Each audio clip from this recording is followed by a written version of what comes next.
Hi Virgo, hope you guys are doing great today. So we're going to be doing astrology only for June, and we have a lot going on. So this is why I thought I'd make a little separate video for it to address the very Jekyll and Hyde nature that we're going to be having in June. We have a lot going on, so let's just get right into it. Those of you who caught my last general tarot messages, I did start with the lunar eclipse energy that's going to be happening on June 5th and how it would be impacting you. But in case you didn't watch it, I will go over that again. So, we have this lunar eclipse in Sagittarius. Sagittarius happens to rule a belief system. It's in the South Node. That's not the wonky part, right? I mean, eclipses are always a little challenging because it does mean having to, it's something being eclipsed away, right? It's us having to give up something. But it's the fact that it's squaring Mars and it's opposing Venus retrograde that becomes a little complicated for us. So, when we have this energy happening, it's a little challenging in relationships. So those of you who are in solid relationships, you may still have some bumps and bruises going along, that you need to experience in this energy, but you're going to be fine. You're in a solid connection. It's okay. You're actually probably going to be even stronger because of it. So know that. However, those of you, and I'm sure you know who you are, if you're in a very weak foundation, a little bit of a shady situation where it's strained, where the relationship is strained, it's going to be a lot more challenging for you, because when we have Mars, in this energy, it's this sort of very heightened, angered kind of energy, easily angered energy as well. And it's like the jealousy turns to lust, turns to love, turns to hate, turns back to love, that kind of unhealthy stuff. And then Venus, opposing Venus retrograde, there can be this idea of gluttony and laziness, and it being very easy to do something shady in a relationship, right? If it's cheating or just something very deceitful. So if you don't have a firm foundation, this energy can bring this. I promise it gets better, but this is definitely the energy that's going to be going on, and that's why this is like particularly challenging. But, we are going to be asked to release something in this area. And because it's a lunar thing, lunar is the moon rules Cancer. Cancer is that fourth house of safety, of home, of roots. So we're all going to be looking at that June through this idea of what makes me feel safe, what makes me feel unsafe, really trying to tap into that relationship and getting rid of what you don't feel safe in anymore, and really what is not serving, right? So that's going to kind of be for the collective. Now for you guys, Virgo, you guys have this particular eclipse happening in your fourth house of home. So that's naturally associated with moon and Cancer. So for you guys, even more so than everyone else, you're going to be feeling this. So the fourth house is roots. It has to do with your physical home. It has to do with investments in home properties. It has to do with the people who live in your home. Any connection to the home. Physical sense, emotional sense, right? But this is also, the fourth house is also this integration of mind, body, and feelings surrounding your sense of I, right? And the sense of like me in here. Because you want to remember, it's Cancer. I feel, it's deep, it's the root. It's me in here, right? Who is experiencing and doing compared to the outside world. Right? Cancer is inside, in the shell, right? Compared to the outside world. So it's your inner base of operations. It's home. Again, it's roots, what you do in private, because it's the moon, right? It's what you do in private. It's the influence of your family, past and present. This is about looking at how you end things and honoring the idea in this energy. And your soul is a kind of like middleman between yourself, your inner self, and the events that you're dealing with in your life. So there's this relationship between your inner self and your external world, and this idea of safety, and whatever is not making you feel that visceral safety, you have to get rid of it, right? It's going to be eclipsed away. If you don't do it, it's going to happen for you. So something is being eclipsed in the fourth house of home. So for some of you, it could be your home. It could be somebody leaving your home. It could be one of your children moving out. It could be that you live on your own and you like having your own space, and all of a sudden somebody moves in. It could even be that where, you know, that feeling that of familiarity that you normally have in your home, that's eclipsed away with this other energy moving in. It could be this, you know, any sort of comings and goings having to do with home. This could have to do with, yeah, so moving out, losing a home, some sort of issue within an investment property even going on, is indicated with that. Now on the 18th, we have Mercury going retrograde in Cancer. This is happening in your 11th house. So let's just talk about Mercury retrograde in Cancer for a minute. Mercury is retrograde half our life, right? So we just have to understand that. It impacts you differently, by the way, if you happen to have natal retrograde energies. Just saying. I get a lot of questions about that. So much so that I think I'm going to do a separate video on that. But anyway, Mercury retrograde in Cancer, what does that mean? Mercury rules Gemini, 3rd house, Virgo, 6th house. Gemini, 3rd house has to do with communications, short distance travel, the internet, writing, speaking, anything like that. It has to do with workshops. It has to do with certifications. It has to do with early learning, meaning you get interested in something and then you want to learn about it. That kind of energy, that's a Geminian energy. You know, Gemini is all about like learning how to tie your shoes and ride a bike, and Sagittarius is all about like higher education, right? Because they are partners with each other. They're ascending, descending.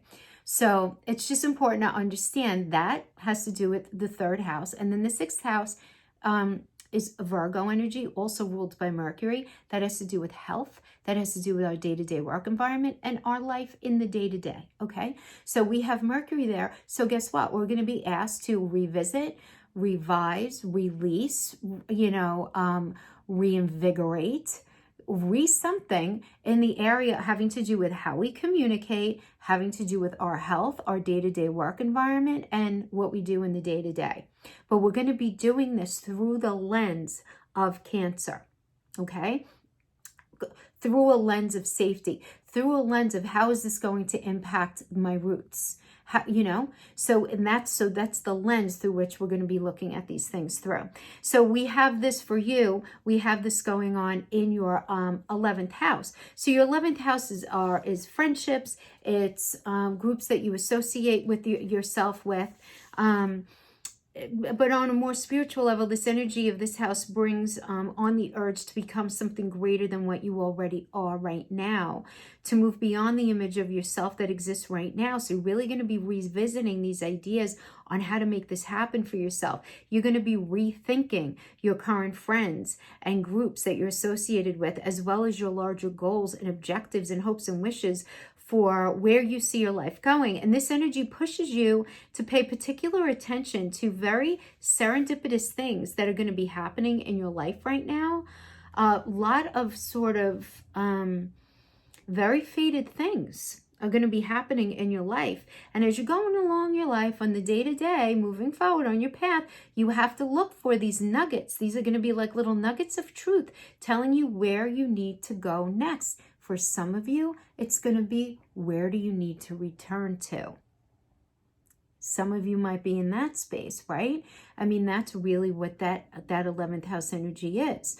So that's what's going to be going on. That's going to be happening. That energy is going to be hitting on the 18th.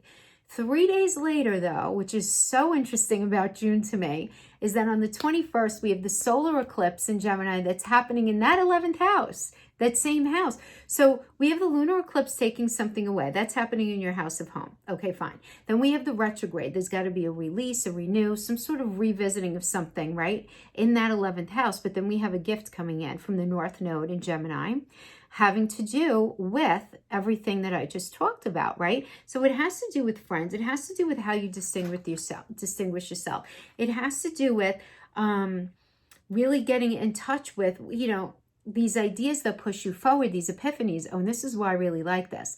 Because the solar eclipse in Gemini, it has to do with bringing you a gift, a Geminian gift. And because Gemini has to do with learning, has to do with communication, has to do with learning, has to do with workshops, certifications, has to do with siblings. You might even be getting information from your siblings, but you're going to be doing something where there's going to be learning involved, and that learning is going to end up really expanding your circle of friends. That learning is going to end up expanding and changing the group of people that you work with.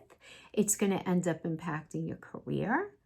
So, I mean, it's really beautiful. So these energies work really nicely together. Now, for some of you, this could even be a gift because the 11th works with the 5th house, right? The 11th house and the 5th house work together. And that 5th house of fun is also where if you guys happen to be Virgos who have your own businesses, because that would be a 5th house energy, because 5th house rules our kids and things that we nurture and cultivate, right? So that would be our businesses as well. So this could be you learning new ways of like advertising your business, marketing your business, or just learning how to open up your own business, how to get into a certain line of business that area that you want to get involved in. So I really like that, yeah. And especially because then on the 25th, we have Venus finally going direct. It's been retrograde in Gemini. It's going to be going direct in the 10th house of career. And when Venus goes direct in a house, it's born again. It's like born. So what does Venus mean? Venus is one of the money planets. It's about self-worth, self-esteem, feeling good about being involved in something. It has to do, yes, it has to do with love as well, but it's a love of something. It's a love for something, but it's such a benefic energy. Virgo, I think this is really, really good for your career. Really good. I'm feeling especially pulled to say that for those of you who are business owners, who own your own business. I'm just feeling very especially pulled because of the solar eclipse, and it's going to be impacting that 11th and 5th house energy. But regardless, we have Venus being born in that 10th house of career. That is fabulous. You're going to feel there's going to be forward movement. So where there's been this retrograde, where you've been waiting for that communication to come in already. You know, when are you going to find out about that loan? When are you going to find out about that, whatever it is, that business partner, that, did you get the job in the first place? You know, you're putting all the applications out there. You're here. You're going to be here. This is about Venus going direct. This is about, yes, the information is going to start flowing again. So this is really, really good. Really great energy for you. Stuff coming in and happening finally for that career. And I like the money aspect of it because it's Venus being born in that 10th house. So I like the connection between the money and the career. So really good. I like it. Now, two things that I want to mention quick before we end too is on the 27th, we have Mars entering Aries, which is great because Mars rules Aries. And this is the Emperor energy. This is about feeling very confident, very forward thinking, very focused. Very, very eye on the prize kind of thing. Aries is also about a fresh perspective and a new initiative in something. And you having the guts to do it because it's all about guts when we're talking about, Mars and Aries. It's things that, 6 months ago, you might not have even really entertained, and you're just going to have a lot of big fire in your belly to get something going on, which is so great. Now, a few days later after that, on the 30th, we have Jupiter conjunct Pluto. So this is the second round of Jupiter conjunct Pluto. So I think this is so good for right now. I think this is just what the doctor ordered, honestly, because Jupiter is a benefic energy. It's about luck and expansion. It rules Sagittarius. Sagittarius is all about moving forward with integrity, right? Pluto is about transformation. It's about the ending of a cycle, good riddance, and welcoming something new. It rules Scorpio. Scorpio is a water energy, which is intuition and feeling. There's not going to be a lot of earth involved here, so just be careful because it's going to be intuition and it's going to be fire. Right? Because we have Mars in Aries, that's all fire, right? 3 days before that. And then Jupiter is Sagittarius, it's fire energy too. So we have all of this going on, but we have this forward movement. It's like this forward movement. Now, the one thing you have to understand, because Jupiter expands whatever it's near, it's going to expand this transformation. So we have to make sure that we're really open, we're really ready for the change. And we're gearing our energy in the right way. We really want to make sure that we're in things for the right reasons. Benefits can come through those in authority or government. This can definitely be a great time for personal growth and expansion for sure. This can be a very ambitious time when a desire to succeed is really, really strong. The most positive, use of this aspect is to drive yourself to better yourself and better your situation and really stay very future thinking. And I really feel like this is just so positive. Now, this does generally favor big business, the law, grants, taxes, education, commerce, increased influence, faith, problem-solving skills right now. This is all very benefic, guys. We need to get our society back, right? We need to get we need to get our communities back. We need to get our economy back. So just from a collective perspective, there's going to be a healthier landscape for us to take these chances in, you know, from, I'm not going to say straight away in June. This is like, the ideas are going to be popping and solidifying, right? But we're still going to have that retrograde energy. So you want to be careful. This is going to be a great time to plan, a great time to incubate. And then as the summer progresses until like the second, third week in July is really going to be a great time to really get things going, right? You know, go out and look at those homes, right? Getting a lot of messages, a lot in my inbox regarding investment. And guys, you know, it's a very benefic time to buy, but not right now. Just wait until the end of the summer, into the beginning of September. Really, ideally, end of August to the third week in September is really great. Don't do it now, especially with Mercury going retrograde in Cancer. I mean, very directly, Cancer does rule home. It rules property. So fine to look. Fine to wrap it up if you already found the house. Again, forgive me if I mentioned that before, but I'm just getting so many messages about that. It's okay if you already put a bid in on a house and you got it accepted and everything is going really nicely. This retrograde is not going to impact that. The only thing it could say is definitely try to get your inspection completed before the retrograde. That is my only little caveat with that. But besides that, the energy looks really benefic at the end of the summer. I do have to say that. But really, that is, you know, what we have on tap for June. I hope this was helpful for you guys. I'll see you guys in a few days when I do the Black Moon Lilith video that I've been promising, but I've been so mad busy. But I will be getting to that for sure within the next few days. So thank you so much for joining me, and I'll see you guys next time. Bye-bye.